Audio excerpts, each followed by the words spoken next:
Yeah. Okay. All right, we're live. Hey, I got my rain gear on because it's been pouring rain here. So I welcome everybody. So we're gonna do a couple things today.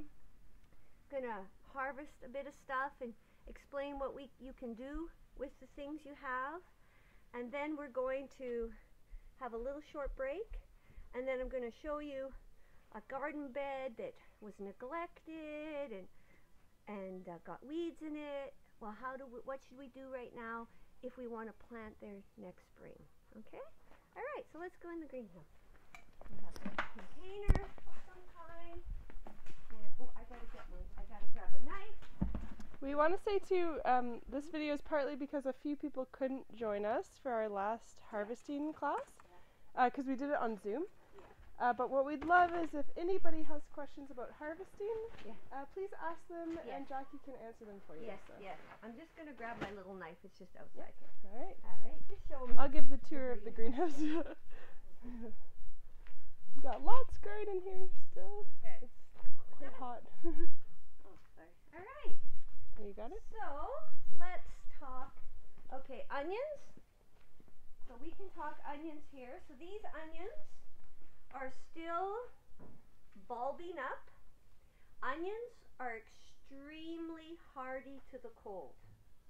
You can leave them right until they announce the first snow. And they would, even if you didn't harvest all your onions, say you just took the big ones and you missed a few small ones, a lot of times those bulbs will not die and will come up next spring. So onions are really good for the north, and onions are on the list of a survival food. So onions will produce, if well grown, close to 100,000 calories per 100 square feet.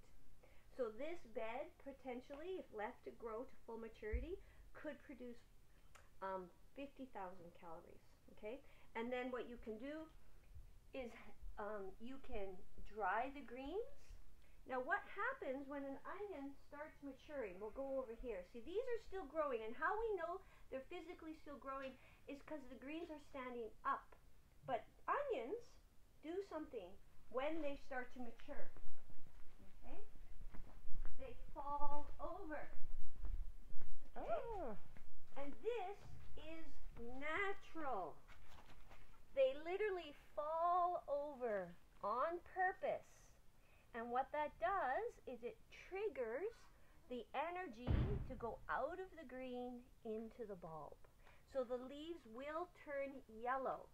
But you can still harvest them, because if you pull this onion out now, you see how that one's turning a little bit yellow? You just can tell. So this part of the onion you could dehydrate and then just save your little bulb like you do onions in the store and let them dry. Okay? You have to be careful. It's best to just leave them in a warm. They're not like potatoes. It's okay if they have sun on them. And so you'll get a lot more food if you harvest them with the greens. Okay? Because if you wait until the greens are yellow, sometimes this bulb isn't going to get that much bigger, so you're capturing all the food. You see, here's a nice big one here, and you see how it's just naturally falling over. Naturally falling over. That is totally normal. Do not be discouraged if you see that with your onions. That's a good sign, okay? Now, how long can onions grow in the temperature? Like right till it's freezing. Till it's freezing. Yeah, okay. they grow. They physically will still process sunlight and do photosynthesis and cell division down to only +4. Wow. Yeah. Okay. Yeah, they are really genuinely an appropriate food for the north. Yeah. They can be planted extremely early, multiple times. This is a second planting. Because they do grow very fast too. Onions will, this might only take from a bulbette. So there's two ways of planting onions. You can get bulbettes and seed.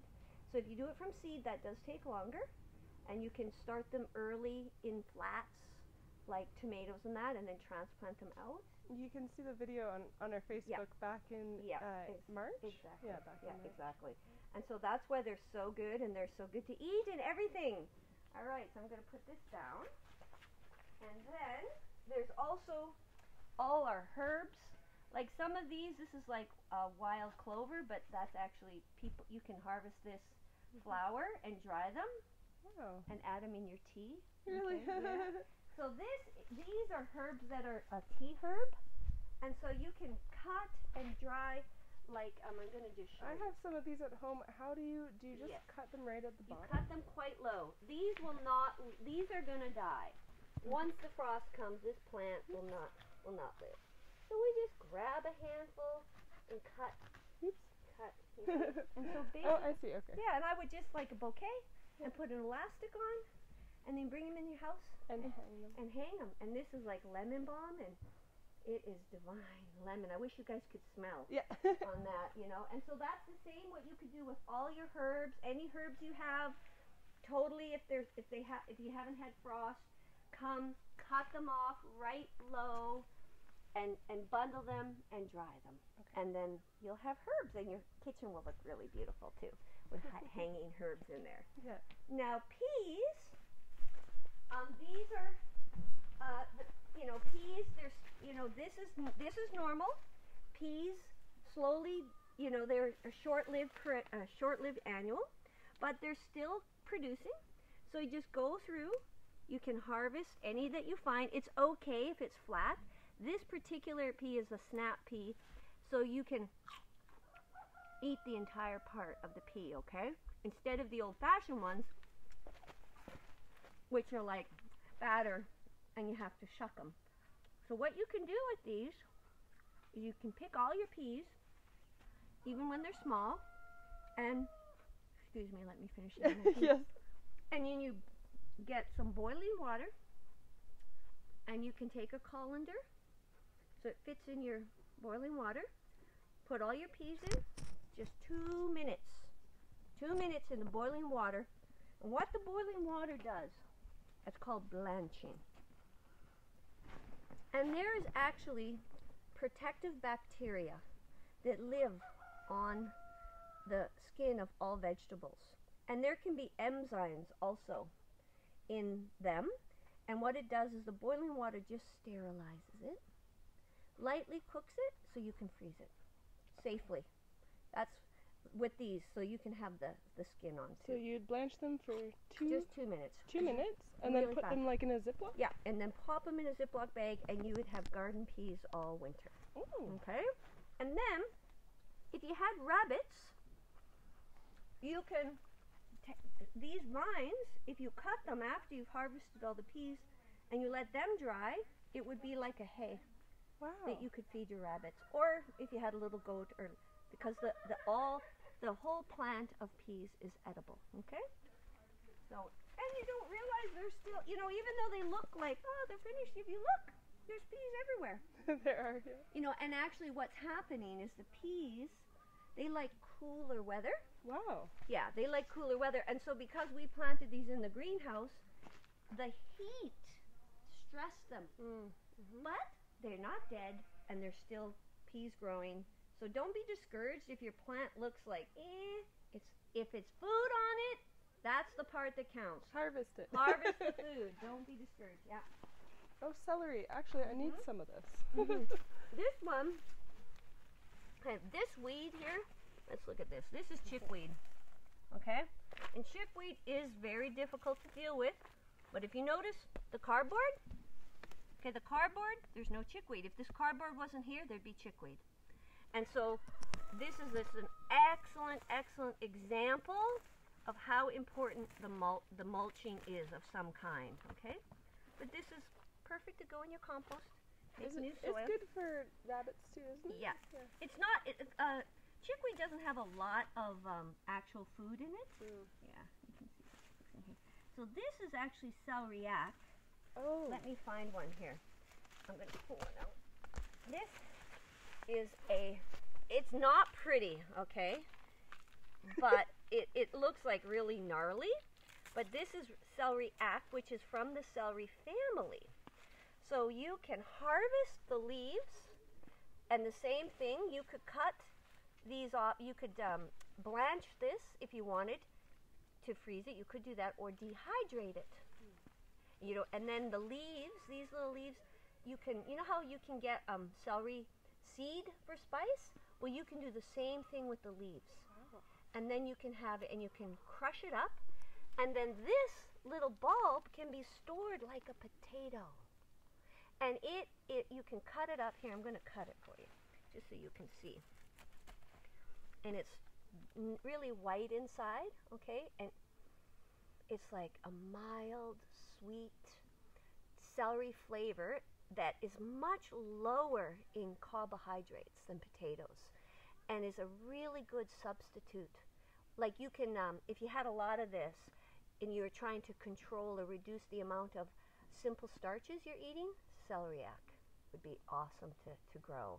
And so, yeah. So can you eat it raw Yep, or in soup? yep, absolutely. And you just peel it with a vegetable peeler, and it would be, yeah, you can eat it raw, and it's really white underneath there.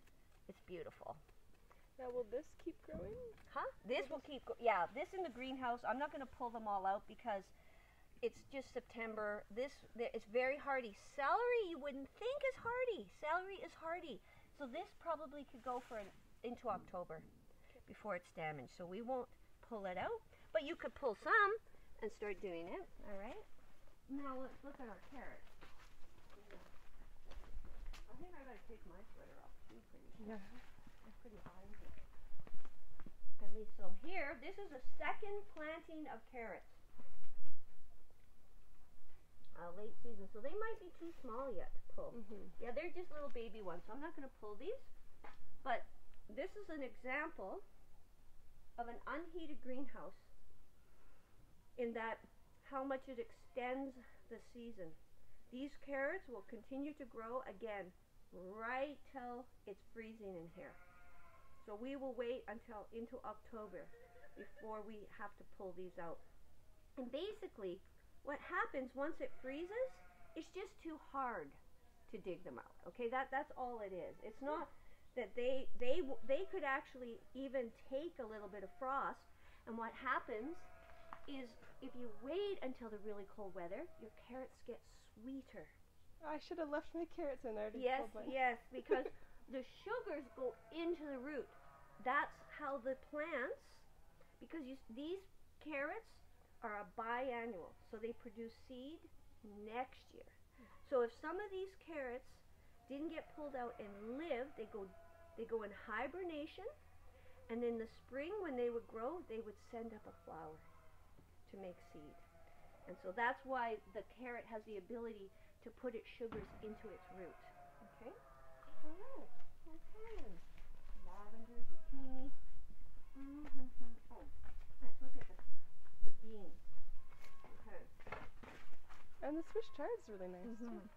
So these are pole beans. Okay? Now, I have tried to grow beans outside. This year would have been a disaster because the amount of rain. And beans up here, it's just need that little extra. Yeah, look at them. Look at them. And this is a heritage bean. It's from Italy, and it is look how huge it is. Okay, like I love this because of they produce the same number of beans, but they're like 3 times bigger. Let me grab one of the other kinds. They produce so much more beans.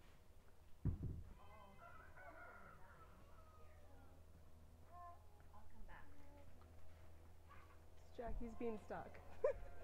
So this is a bean that we normally see in the store. Okay, now look at the difference in the okay, the bean. Like this is like 3 times more bean. So in the north, this is the bean to grow. Flat. They're flat pole beans. When you look in the seed catalog, you'll recognize them. And they're not fibrous, and they taste identical sweet, so they're really, really good.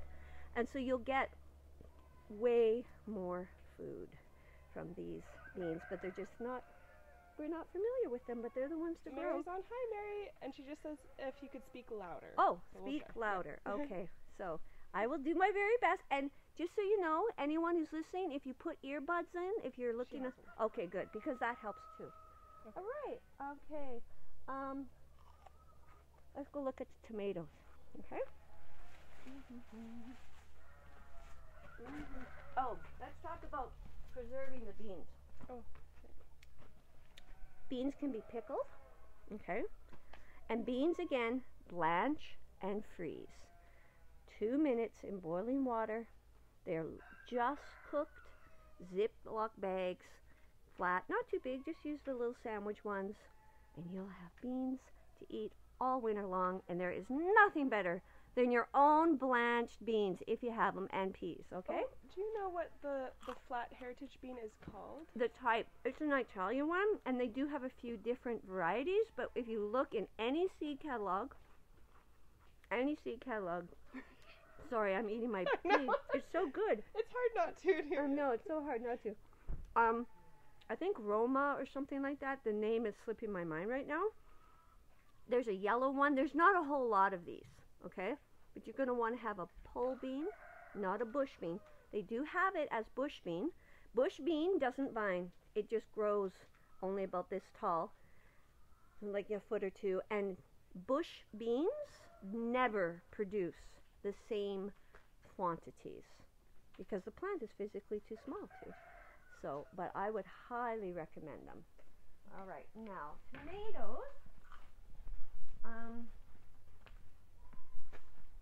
Let's talk about now.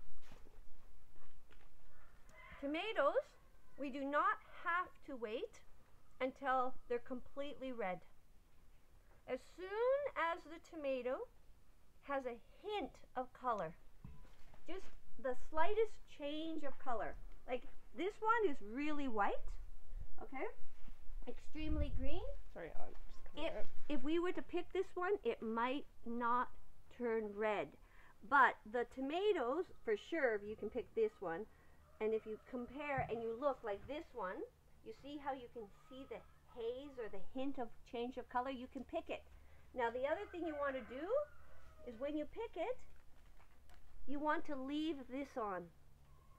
There's enzymes in this is the old part of the flower, and the enzyme from this helps the tomato continue to ripen.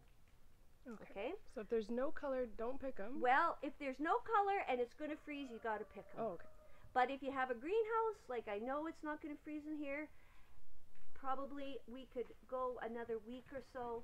But after it gets really cold, like once the temperature is cooler than +10, tomato plants don't physically grow, but the tomatoes might ripen a bit more. So it's really close to the time to pick your tomatoes.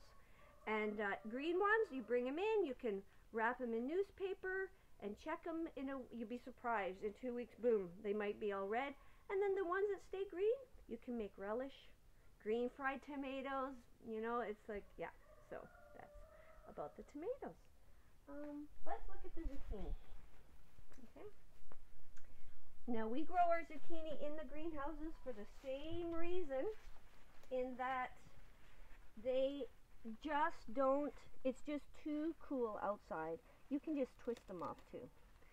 Now, zucchinis, I have found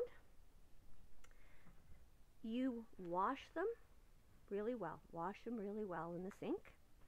And then you take your cheese grater and you just grate them like as if you're going to make zucchini bread. And you can freeze it without blanching. And the reason is you've washed it really well, okay, so it's, you know, it's reduced the bacteria that might spoil, but the majority of the flesh on the inside of a zucchini is sterile, so it doesn't need blanching. And so this is a perfect zucchini for shredding. And same thing, you could make big Ziplocs or small and shred and freeze. And you can pull that zucchini out. You can make muffins. You can make zucchini bread. you can take shredded zucchini, plop it in soup, plop it in stew, and if you shredded it with a cheese grater, it's like little noodles. So it's really easy to add. You could make mashed potatoes and add a bag of shredded zucchini and just stir it in, and it'll just blend right in. So it's if you got it, there's lots of ways to also keep your zucchini, and you can also, if you want, you had a dehydrator, make zucchini chips. And then what you would do is, that's a pretty good thickness to cut it, and you make like a little vinegar, maybe just a hint, a little bit of oil, a little bit of salt, a little bit of pepper, or some, what do you call that? You know those sprinkles on popcorn? You can just toss it and then put it in your dehydrator, and it'll dehydrate and be like potato chips, but not the starch. So zucchinis, can you store them in your root in your cellar? Not for long. No. Okay. You can store them in your fridge for maybe 6 weeks. Okay. Because they don't get a thick hard skin the way a pumpkin does. Okay. So they can be kept just in your fridge for a while, but what happens is your fridge will get filled. You see, it's like that's the problem. You'll get too much, you'll be full of everything, and then you won't have room for your regular food. Okay. There's a little bit of beet. Same thing. These are just, they're pretty small, but there's a few little ones. These will still grow because beets, again, are like carrots, and they get sweeter as the temperatures get cooler and the sugars go down into the roots. Okay. Oh. So the same thing, if your garden's outside, you could start harvesting them between now and another week, no problem. And they also are hard. The root is very hard to be destroyed by frost. It would probably take more than -5 to damage the root of your beets. Okay. And little cherry tomatoes, I want to explain. These, I highly recommend cherry tomatoes over the big tomatoes. And the reason is they physically mature sooner. Now, if you want to dehydrate these, the skin prevents them from dehydrating well. You do need to cut them in half. If you just cut it in half and you put it in your dehydrator, all the moisture can come out that cut. And they are like candy when these little guys are dehydrated. If anyone has had these sun gold tomatoes, they are divine, and they don't turn red. They stay this color, and that is beautiful. Okay, that's pretty much everything in here that is sort of relevant that you might have outside that you could harvest. I'm going to take my zucchini. All right, so let's see. Let's go. If anyone has any questions about their garden and what they're harvesting right now, you can let us know. Kale. This is kale. So same thing, you can harvest your kale and you can blanch it and freeze it. Blanch and freeze, blanch and freeze, blanch and freeze. But of course there's also kale chips. So I don't know if you've heard about kale chips. They're all the rage now. You can Google making kale chips and get a bazillion recipes, and you just toss it a lot of times in a vinaigrette or an oil with a little bit of flavor. Sometimes people add this type of yeast. What's that kind of yeast called? Nutritional yeast. Nutritional yeast. And you say, oh, that's really good with that sprinkled on. That's really good. Yeah. All right? Yeah. Yeah. All right. Okay. Pea greens. I think that's, this is fennel. This is a fennel. I think we showed this before.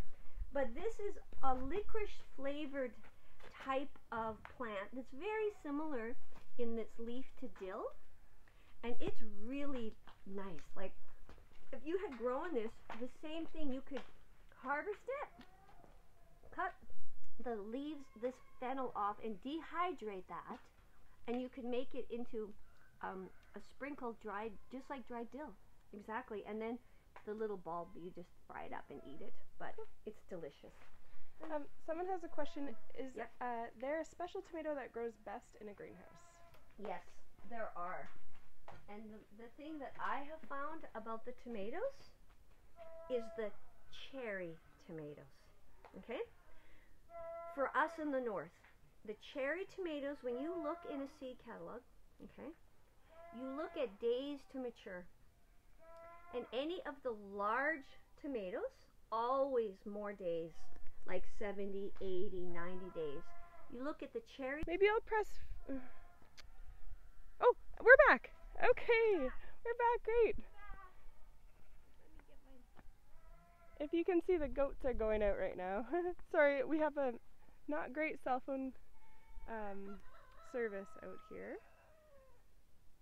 But we'll get your. Do you guys see the goats? They're heading out with Helene, our shepherd, and she's going to take them out on the land for the day. There we go. Yeah. All right. Oh, we're taking the animals out. You see that? Yeah. I don't know if people can see. Okay, so you're talking about tomatoes that are good to grow in a greenhouse. Yes. All tomatoes are good to grow in the greenhouse, first of all. Yeah. Because ultimately, the reason is tomatoes like that slightly warmer temperature. But in the north, because our growing season is shorter, the cherry tomatoes are superior, because the big tomatoes, what happens is you get less numbers of potatoes, or tomatoes, sorry, not potatoes, okay, and they physically take longer to turn red. Whereas the cherry tomatoes grow more prolifically and produce by weight the same amount as the big tomatoes, but you get them literally up to a month sooner. Yeah. So it's way better. And the variety we have in the greenhouse, we've had every year because they produce the most, and they're delicious. Sun Gold are absolutely stellar. Yeah. So when you're picking your tomatoes this winter, you get your seed catalog sent to you in the mail. You go online, you go to any of the companies like West Coast Seeds or Vessi Seeds or Stokes or, you know, American seed companies. There's lots of seed companies, Google seed companies, and you'll get a whole list. And then pick the smaller tomatoes, okay, cherry tomatoes, or, you know, they describe them in different ways, but look at the picture and you'll be able to tell. Or sometimes they'll say the size will be like an ounce. You know, that kind of. So you're going to go for the smaller tomatoes, but you'll also remember, you'll notice days to mature, and you'll say, like, I think the earliest one I've ever seen is like 50 days. And now this is important too. 50 days from when the flower forms, not the age of the plant. So the plant itself takes many weeks before it produces a flower. And that's why it can be so discouraging, because you'll see a flower in your tomato plant. Oh, and then you see a little baby green tomato, and you think, oh, and then if it's one of those big ones, 90 days later, and it's still green. Yeah. Okay, so that's very discouraging, okay? We have a few more questions. Sure. Well, we can go in. Okay. Connie is asking, should I harvest outside kale now, or can it take a little frost? Ah, that's a very good question. It can take a little frost, but start harvesting it if you have a lot, because what might happen is you might get too busy. So it just depends on how much you have. And if you think you could leave it until that cool weather comes, it will make it sweeter. Wow. Okay, yeah, it will make it sweeter. And kale is super hardy. Like, I literally have had kale plants covered in 2 feet of snow and gone out in the winter time and dug the snow away and harvested the kale leaves. It's that hardy. Yeah. So, okay, so yes. But and you can harvest some. One yep. more question. How deep are our garden boxes? Okay, they are, this is maybe 8 inches. That's it. And so this is just the normal hard soil underneath. Okay, they're your regular soil, and that's all. Because it doesn't need to be this spot. In fact, I do not recommend garden beds that might be, you know, 1 foot or 2 feet high, because the gravity causes the water to drain out really quick, and it can be difficult to keep them moist enough. So this 8 inches, 6 inches would be adequate too. 6 to 8 inches, maybe 10 inches if you happen to have that size board, but you never need to go higher than 1 foot, ever. Never, ever, ever. Yeah. All right, and so in here, We have cucumbers galore, pumpkins galore. Now these pumpkins are definitely could be harvested, because they're in this greenhouse, I know they're safe. And you can feel the skin gets literally hard. Oh. Okay, like when the pumpkin is young, if you were to press with your fingernail, like I can press a little bit, it would go really in easy. Okay, but the same thing when you harvest it, you're going to want to leave the tail on. Okay, so if you harvest your pumpkin, I'm going to harvest this one. Now the reason is this pumpkin will still continue to ripen and get a little sweeter because there's enzyme in this. And you can see this green patch, you see how it started turning orange? That's how you know this pumpkin is ripe. Because in the olden days, the breed of pumpkin always was pure green and then turned orange. So you knew. But these newer varieties, this is an earlier, this is neon. And neon pumpkin is the only variety I have found that is early enough to physically mature in our short season to get an orange pumpkin. I haven't found any other variety for me. If someone knows one that's out there, go for it. And these will last months. And they can be stored in your house at room temperature. Wow. Yeah, and what you want to do is you're going to take a little bit of water that has bleach in it, just a little bit, like for sanitizing, and you're going to wipe it all off so there's no mold spore. Because mold spore is what would cause this pumpkin to go bad. And then again, make pumpkin soup, add it in soup, make pumpkin pie. You can cook your pumpkin and just eat it like squash. You cut it in like pie pieces and then roast it and put, brown sugar on it or something. Or again, you can put it into all kinds of cakes and breads and pies and mix it with other vegetables. So let's put this down. Do you have to grow your pumpkins in a greenhouse? I found they do need a very warm place. So if you had, with this pumpkin, you might actually get pumpkins outside because it is a more miniature pumpkin. But you would need to put it in the warmest location in your yard. So on the south sunny side of your house. And you might even need to have like one of those floating protective frost cloths that you can cover it. Which you could just use a sheet. You could use a sheet, but see this year, because of all the cold rain, if these pumpkins were outside, I don't think we would have pumpkins. Yeah, I just don't think we would, because they would just be, they are a plant that likes it slightly warmer. And so we didn't trellis these properly when they first started, but next year we will. And so then the idea is they would actually go up and hang. Well, like these. Yeah. Let's see. So the cucumber's starting to finish. You can see they're kind of turning a little bit yellow, the plants, just from the cool weather. That's what happens.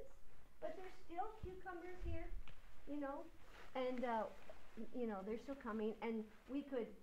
This particular cucumber, you can make pickles out of any kind of cucumber.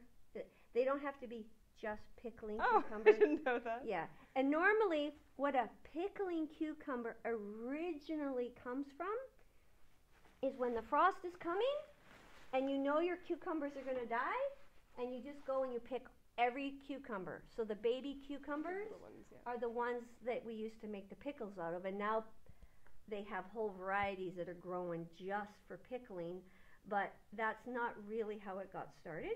And cucumbers don't store so well in the root cellar, but they do dehydrate. Yeah, they do. Oh my God. Oh, that is divine. Oh, and it's got the... And Connie's asking about the pumpkin variety. It's a neon. Yeah. Yes, N-E-O-N, neon. And we got it from Bessie's? Yep. Almost all the major online seed companies sell it now. Johnny Select Seeds sells it. the Canadian companies like Vessi and West Coast Seeds, they sell it, and they have a range. It's a special cross. Literally, I've never. In fact, here, Kim, come and see. You can see one here that is not really ripe yet. You see how it's a little lighter in color? You see that yellow one back there? Yep. You see this one? Okay, that's not ripe yet. Okay. So it comes out yellow, and then it turns orange. Okay. And so I know. But now this one, even though it's yellow, I would cut it. If it was going to freeze in here, I would cut it and bring it in the house, and it will ripen just like the tomatoes. Oh. But it won't physically grow bigger. Okay. You see, so it's still physically growing. And then they get about this size. So they're just a moderate size. They're not like those pumpkins that, you know, you're going to get like a big ribbon for size or anything like that. Okay? Yeah. Yeah. Yes. And so, again, lots of herbs. Cut and dry, cut and dry, cut and dry your herbs. This is lavender. I really like, I want to show them the trellises. Oh, yeah. Okay? We had a heck of a time figuring out how to build trellises. And so even though we didn't trellis, but still we made this A-frame, and this is fencing, like farm fencing that you can get in a big roll that's very inexpensive, but these can be moved. They are not hammered into the ground. And so I think next year we're going to build a bunch of these, and we're going to have peas outside. Because to grow especially peas, they need really strong trellises because the wind. And that's why I had to plant them in the greenhouse. Oh. But they don't like the heat. Ah, okay. You see, so ideally, and I've tried, oh my goodness, I have built trellises, and what happens is the peas get big, and the wind comes, crashes my trellis, all my peas break off. So having sturdy trellises is really important, and these are mobile, so you can move them anywhere in your garden. Well, look at these. Yeah. There you go. Okay.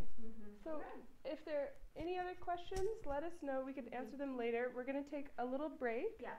And then we're going to, well, you say. I'm going to show you a couple garden boxes that were like, we're going to pretend they're from your house or your mom's house or your sister's house, and they weren't planted in, and the weeds are growing. What do? Well, we could do a few things right now and fix them and get them ready so they'll be ready to plant in the spring. Right now, with this good weather, you see what it can get really busy because you're harvesting, but also you can take advantage of the fall weather and prepare new gardens for next year. Okay, Yeah. so there's lots of stuff you can do. Okay. All right. So we'll be back in maybe 15 minutes or so. Sounds good. Okay. All right. Thanks so much, everyone, for joining. It's really great having people on live asking questions. So we'll see you in a bit. Yeah.